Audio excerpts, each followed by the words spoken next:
hello there and welcome to the Stitch Sampler Baby Blanket project videos. I'm excited to share this project with you because it's one of my most favorite designs that I have done before. This particular project, you're going to learn so many things. There are a variety of stitch patterns. You're going to learn how to join the squares together, how to add on a border, how to weave in ends.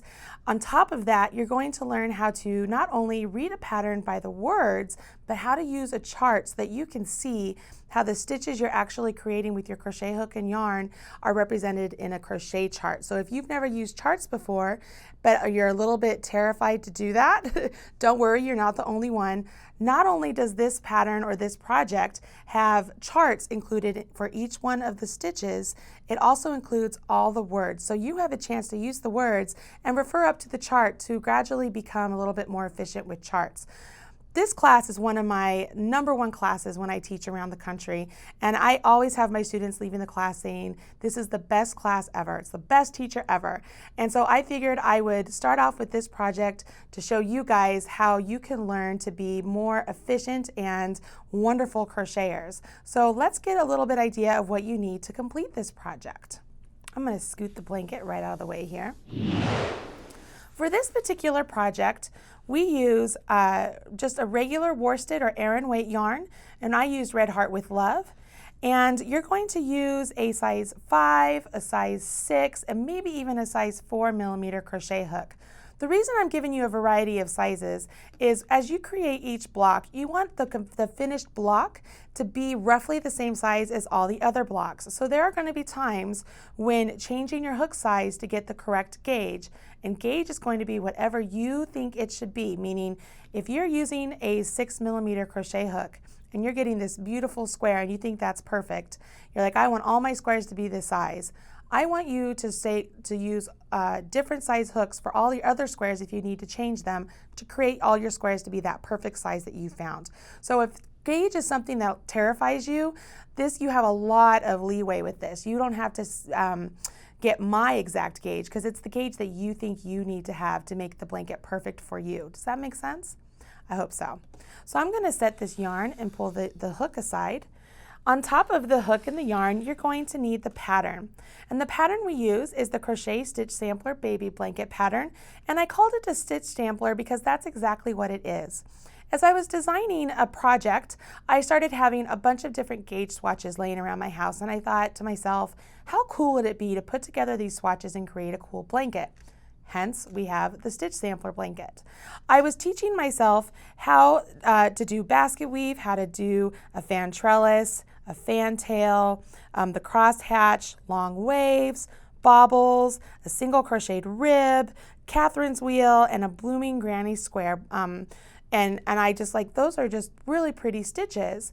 So when I made the pattern, I wrote each of these squares out with the correct multiples to get you roughly the same size square for each stitch pattern. So even though there's the basket weave that creates a stitch pattern that tends to be a little bit more dense and pulled in, especially when compared to the fan trellis, the way I wrote the pattern, and when you change your crochet hooks to make sure that they're about the same size, you're going to get the perfect size block. It's no problem. You can find this pattern at marleybird.com. There's going to be a link right there. You see that link? Click on that. Go get this pattern. You're going to love it. You'll be able to follow along this pattern and complete the in-class block, which is the block you're going to use to kind of test out the stitches and learn what it is that you're going to be making and decide if it's the stitch pattern you really want to use. In the same instructions in the pattern, you'll find the full block or the finished block. And that's going to be the square that you use, or the measurements or the chain stitches that you use for your finished square to complete the blanket. So there's 2 sets of instructions in here. And as I mentioned before, there are charts, there are written instructions, and there's an explanation on chart symbols. So this is a great little pattern. It's so much more than a pattern, you guys. You could very easily call this a book, and you'll want to have it. The regular notions that you're going to need, just like any other pattern, you're going to need a set of scissors and a darning needle, and for me, you want to have at least 3 removable stitch markers.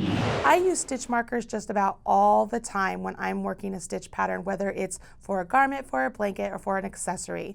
I feel like they are very useful to make sure that you have nice clean edges, and in each square I show you exactly where you'd want to place your stitch marker and why. So make sure you have at least 3. I could even go as far as to say have at least 3 for each square. So that way if you wanted to make each square all at the same time, like work a little bit here and then you get bored, okay, I'm going to work a little bit here, you don't have to undo your stitch markers over here to move them over here. Does that make sense? These are relatively inexpensive. They can be found at any sort of big box store or yarn store, so you can find these no problem. Just make sure they are removable. I know that there are people who like to use safety pins for that purpose. I'm going to caution you that when you use a safety pin, the coil at the bottom of the safety pin actually can snag your yarn. So unless you are very careful, I would say these are great because there's no coil at the bottom. All right, so those are perfect to use.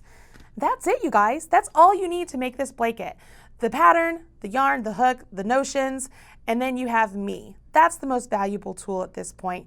You have this wonderful set of videos that I have taken the time to put together, and I've given you tips and tricks. I'm going to show you how to read a chart, how to use the written instructions to refer to the chart, and I compare the actual piece that I'm crocheting along with you with the chart so that hopefully you can get a visual of what you're making with the chart, and it will help you clear up the matrix. You'll hear me say that a couple times in these videos.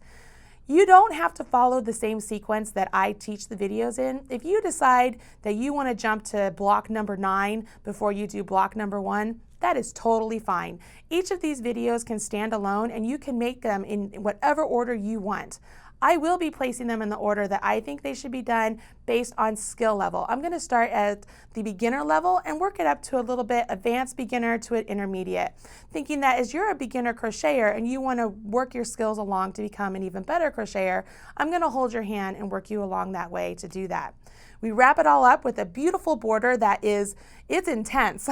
There's a little bit of everything in this border, but when it's all finished, it's just that something special that ties together all of this work you've done, putting together these 9 squares, and it just is something you're going to be proud of. Whether you're keeping it for yourself, giving it to somebody in your family, or you're using it for a baby shower gift, you're going to be very pleasantly surprised with the results you have. And you're going to have a lot of people who are going to be inviting you to other baby showers, hoping they get one as well. So this is a great gift to learn.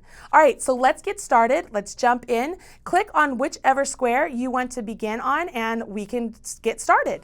Catch you later.